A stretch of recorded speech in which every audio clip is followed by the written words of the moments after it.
ఈ ప్రచారంలో నారాయణఖేడ్ మాజీ ఎమ్మెల్యే భూపాల్ రెడ్డి గారు మనతో పాటు ఉన్నారు. ఆయనతో మాట్లాడదాం ప్రచారం ఎలా జరుగుతుంది అనేది. నమస్తే సార్. అయితే ఎలా జరుగుతుంది సార్ ప్రచారం, ఎలా జరుగుతుంది, ఏమంటున్నారు? ప్రచారం చాలా బాగా జరుగుతుందండి. మేము ముందుగానే ప్రచారం స్టార్ట్ చేయడం మూలంగా ప్రజలందరూ కూడా మొత్తం టోటల్గా అందరినీ అర్థం చేసుకోగలిగాం. అందరూ మమ్మల్ని కూడా అర్థం చేసుకుంటూ మరి బీఆర్ఎస్ పార్టీ హయాంలో ఏం అభివృద్ధి జరిగింది, ఎన్ని సంక్షేమ పథకాలు అందించినాం, కాంగ్రెస్ పార్టీ వచ్చిన తర్వాత ఏం జరిగింది అనేది ప్రజలకు అంతా వివరించి చెప్పడం జరిగింది.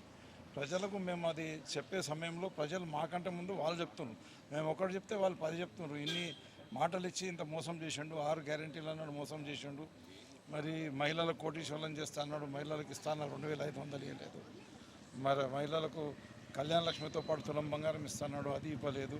విద్యార్థుల దగ్గరికి పోతే, యువత దగ్గరికి పోతే వాళ్ళు మాకు జాబ్స్ ఇస్తానని చెప్పేసి జాబ్స్ ఇవ్వకుండా మాకు మోసం చేసిండు. జాబ్ క్యాలెండర్ పెడతాడు, 2 లక్షల ఉద్యోగాలు ఇస్తాడు, అది ఇవ్వకుండా మోసం చేసిండు. మరి ఇది కూడా నిరుద్యోగ భృతి కూడా ఇస్తా అని చెప్పి మాట్లాడాడు. విద్యార్థులు వచ్చే వరకు విద్యార్థులకు ఎస్ఎస్సి పాస్ అయిన వాళ్ళకి 10,000 రూపాయలు ఇస్తా, తర్వాత ఇంటర్మీడియట్ పాస్ అయిన వాళ్ళకి 25,000, డిగ్రీ పాస్ అయిన వాళ్ళకి 50,000, పోస్ట్ గ్రాడ్యుయేషన్ చేసిన వాళ్ళకి 1,00,000 ఇస్తా అని చెప్పేసి ఆ రకంగా మోసం చేసిండని ఆ వర్గాలు మాట్లాడుతున్నాయి. ఉద్యోగ వర్గాల దగ్గరికి పోతే మాకు ఎన్నో హామీలు ఇచ్చి మాకు మోసం చేసిండని చెప్పేసి ఉద్యోగ వర్గాలన్నీ కూడా వాళ్ళు కూడా అట్లే మాట్లాడుతున్నారు.